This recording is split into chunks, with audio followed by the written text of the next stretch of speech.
തുറന്നു പറയാലോ മുരളിയേട്ടാ, ആ ആത്മബന്ധം തന്നെയാ ഞങ്ങളുടെയും പ്രശ്നം. ഇപ്പൊ ആ കുട്ടി ആണാകാൻ ആഗ്രഹിക്കുന്നു എന്നുകൂടി കേട്ടപ്പോ എന്താ പ്രശ്നമെന്നൊക്കെ ഏറെക്കുറെ മനസ്സിലാകുകയും ചെയ്തു. പോരാത്തതിന് അങ്ങനൊരു ശ്രുതി കോളേജിൽ അവരെക്കുറിച്ച് ഇപ്പൊ തന്നെ ഉണ്ടല്ലോ. ഞങ്ങളോടൊന്നും പറഞ്ഞില്ലെങ്കിലും അരുണും വലിയ സങ്കടത്തില.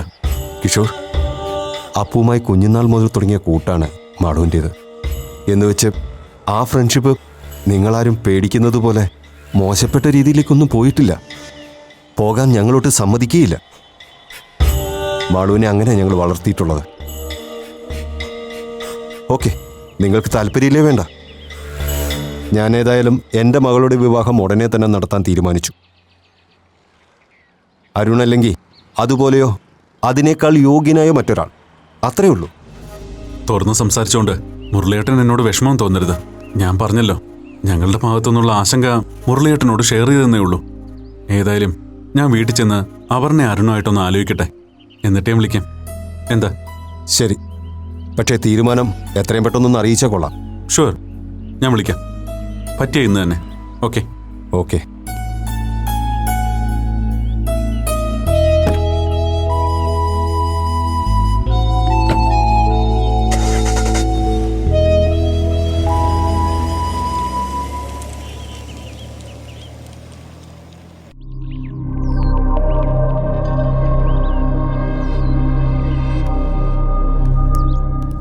ഇപ്പം നീ ഇങ്ങനെ ഷോക്ക് അടിച്ചിട്ടൊന്നും ഒരു കാര്യമില്ല മച്ചു.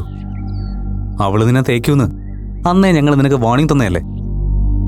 അന്ന് നീ അതൊന്നും കേൾക്കാൻ കൂടി നിന്നില്ല. എന്നിട്ടിപ്പോൾ എന്തായി? അനുഭവിച്ചോ? ശരിക്കും അനുഭവിച്ചോ മോൻ? എടാ സാംകുട്ടി, നീ വെറുതെ എരുതിയിൽ എണ്ണ ഒഴിക്കാൻ നിക്കല്ലേ. ചെക്കൻ ആകെ കൂടി ചങ്ക് കലങ്ങി നിക്കുവാ. കലങ്ങോലോ? അമ്മാതിരി തേപ്പല്ലേ അവള് തേച്ചിട്ട് പോയത്, അതും ഈ ലാസ്റ്റ് മിനിറ്റിൽ. നമ്മുടെ മുമ്പിൽ ഇവൻ ശശിയായത് പോട്ടെ, സ്വന്തം വീട്ടുകാരുടെ മുമ്പിൽ ബഫൂണായില്ലേ ഇവൻ. എന്തൊക്കെയായിരുന്നു എൻഗേജ്മെന്റ്, ഫ്രണ്ട്സിന് ട്രീറ്റ്. മതിയടാ, സുമി പറഞ്ഞ പോലെ നീ അവനെ കൂടുതൽ ഫീലിങ്സ് അടുപ്പിക്കാതെ. പോട്ടടാ മച്ചു, ഇതൊക്കെ ഇപ്പോഴെങ്കിലും അറിഞ്ഞത് നന്നായെന്ന് വിചാരിച്ചാ മതി. അത് ശരിയാ, കല്യാണം കഴിഞ്ഞിട്ട് ഇതൊക്കെ ഇവൻ അറിഞ്ഞിരുന്നെങ്കില് പകച്ച് പണ്ടാരടങ്ങി പോയേനെ. അതിന് കല്യാണം കഴിയാൻ അവള് സമ്മതിച്ചിട്ട് വേണ്ടേ? ഓ സോറി, അവളല്ലല്ലോ, അവൻ, നമ്മുടെ അപ്പുമോൻ. സസ്പെൻഷൻ കഴിഞ്ഞ് ഇങ്ങ് വരട്ടെ ആ മുതല്. നമ്മുടെ വക ഒരു ഗംഭീര സ്വീകരണം കൊടുക്കണം ആ അപ്പുക്കുട്ടന്. അതിന് അവളിനി ഇങ്ങോട്ട് വരുമെന്ന് എനിക്ക് തോന്നുന്നില്ല. രണ്ടുപേരും കൂടി ഒളിച്ചോടിപ്പോയി കല്യാണം കഴിച്ച് ജീവിക്കാനാവും പരിപാടി. ഒന്ന് നിർത്തുന്നുണ്ടോ നിങ്ങൾ? ഇതൊക്കെ നിങ്ങളോടൊന്ന് പറഞ്ഞാ എന്നെ പറഞ്ഞാ മതിയല്ലോ. നീ വെറുതെ ടെൻഷൻ അടിക്കാതെ. ദൈവം പറഞ്ഞതുപോലെ നമ്മളിത് സെലിബ്രേറ്റ് ചെയ്യാ വേണ്ടത്. ഒന്നുമില്ലെങ്കിലും നീ ഒരു വലിയ നാണക്കേടിന്നല്ലേ രക്ഷപ്പെട്ടത്. നിങ്ങളൊക്കെ പറയുന്ന കേട്ടാ തോന്നും മാളവികയ്ക്കാണ് എന്തോ കുഴപ്പമുള്ളതെന്ന്. മച്ചു, കുഴപ്പം അപൂർവയ്ക്കാണെങ്കിലും അതിന്റെ സൈഡ് എഫക്റ്റ് മാളവികയ്ക്ക് ഉണ്ടാവാതിരിക്കോ? അവര് തമ്മിൽ അത്രയ്ക്ക് അടയും ചക്കരയും ആയിരുന്നല്ലോ. ഒന്നുമല്ല, നല്ല സൗഹൃദത്തിനപ്പുറം അവരുടെ റിലേഷനിൽ മറ്റൊന്നുമില്ലെന്ന് എനിക്ക് നല്ല ഉറപ്പാ.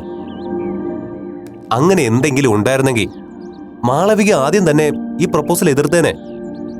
എനിക്കറിയാം, ഇപ്പോഴും ഇതിൽ നിന്ന് അവൾ പിന്മാറാൻ ഉദ്ദേശിക്കുന്നത് അപൂർവയെ പേടിച്ചിട്ട് മാത്രമാ. പക്ഷേ ഇനി അതൊന്നും അവളുടെ പേരൻസ് അംഗീകരിച്ച് കൊടുക്കില്ല. ഞാനായിട്ട് ഈ പ്രപ്പോസലിൽ നിന്ന് മാറിയാലും അവളുടെ അച്ഛനും അമ്മയും വേറെ ആരെങ്കിലും കണ്ടുപിടിച്ച് അവരുടെ വിവാഹം നടത്തും. അപൂർവയെ അവർക്കും പേടിയായി തുടങ്ങി. അത് ശരി, അപ്പൊ അവളെ വേറെ കെട്ടിക്കാൻ പോകുന്നതിലാണ് നിനക്ക് വിഷമം എന്നുവെച്ചാ മാളവിക മുരളി ഇപ്പോഴും നിന്റെ മനസ്സിലുണ്ടെന്ന് അല്ലേ മോനെ? അതവന്റെ മുഖം കണ്ട അറിയില്ലേ? മാളവികയുടെ കാര്യത്തില് ഇത്രയ്ക്ക് നീ കോൺഫിഡന്റ് ആണെങ്കില് ഇത് പ്രൊസീഡ് ചെയ്യുന്നോണ്ട് കുഴപ്പമൊന്നുമില്ല. പക്ഷെ ഒറ്റ കാര്യം നീ ഉറപ്പുവരുത്തണം, ഇനി അവള് അപൂർവയായിട്ട് സോറി നമ്മുടെ അപ്പുക്കുട്ടനുമായിട്ട് കമ്പനി അടിക്കില്ലാന്ന്. അങ്ങനെ ഉണ്ടെങ്കിലും മാത്രമേ നിനക്ക് ഈ പ്രപ്പോസലിൽ താല്പര്യമുണ്ടെന്ന് പറയുക. എല്ലാവരും എല്ലാം അറിഞ്ഞ സ്ഥിതിക്ക് ഇനി അപ്പുക്കുട്ടന്റെ ഉദ്ദേശമൊക്കെ വേറെ ലെവലിലായിരിക്കും. അതിനു മുമ്പ് നീ മാളവികയെ പറഞ്ഞ് സെറ്റാക്കണം. ശരിയാ, നീ പറഞ്ഞ പോലെ മാളവികയുടെ മനസ്സിൽ അങ്ങനെയൊന്നും ഇല്ലായിരിക്കും. പക്ഷേ അപ്പുവിന്റെ മനസ്സും ആറ്റിറ്റ്യൂഡൊക്കെ പ്രശ്നമാണ് മോനെ. അതുകൊണ്ട് നീ നിന്റെ കണ്ടീഷനിൽ ഉറച്ചു നിന്നേക്കണം. ഓക്കെ?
നീ എങ്ങോട്ടാ അപ്പു? ഒന്ന് പുറത്തു പോണം. എവിടെയാ പോണെന്ന് പറഞ്ഞിട്ട് പോ. ഒന്ന് പാർലർ വരെ പോണം. പാർലറിലോ? പിന്നെ കുറച്ച് പർച്ചേസും ഉണ്ട്. ഞാനത് നിന്നോട് അങ്ങോട്ട് പറയാനിരിക്കുകയായിരുന്നു. മുഖവും സ്കിന്നും ഒക്കെ ആകെ കരിവാളിച്ചു. അതെങ്ങനെയാ? ആ വക കാര്യങ്ങളിലൊന്നും നിനക്കൊരു ശ്രദ്ധയില്ലല്ലോ. മാളുവാണെങ്കിൽ ഒരു ഇത്തിരി സമയം കിട്ടിയാ അപ്പ ഓടും പാർലറിലേക്ക്. അപ്പു, നീ തനിച്ചാ പോകുന്നേ? അതെ. എന്താ? അല്ല, പാർലറിലേക്ക് പോകാൻ മാളു കൂടെ വരുന്നുണ്ടെങ്കിൽ അവളെ കൂടെ വിളിച്ചോ. അവൾക്കാവുമ്പോ കുറെ ടിപ്സൊക്കെ അറിയാലോ. അതുകൊണ്ട് ചോദിച്ചതേ ഉള്ളൂ. ഞാൻ തനിച്ചാ പോന്നെ. മാളൂന് അറിയാവുന്ന ടിപ്സൊന്നും എനിക്ക് പ്രയോജനം ചെയ്യും തോന്നുന്നില്ല. എന്നാ നീ ഒരു 5 മിനിറ്റ് വെയിറ്റ് ചെയ്യ്. ഞാൻ പെട്ടെന്ന് റെഡി ആയിട്ട് വരാം. നമുക്ക് രണ്ടുപേരും കൂടെ പോവാം. എനിക്കും ഒന്ന് ഹെന്ന ചെയ്യണം. വേണ്ട, അമ്മ പിന്നെങ്ങാനും പോയാൽ മതി. എനിക്ക് 1-2 അടുത്തോട്ട് കയറാനുണ്ട്.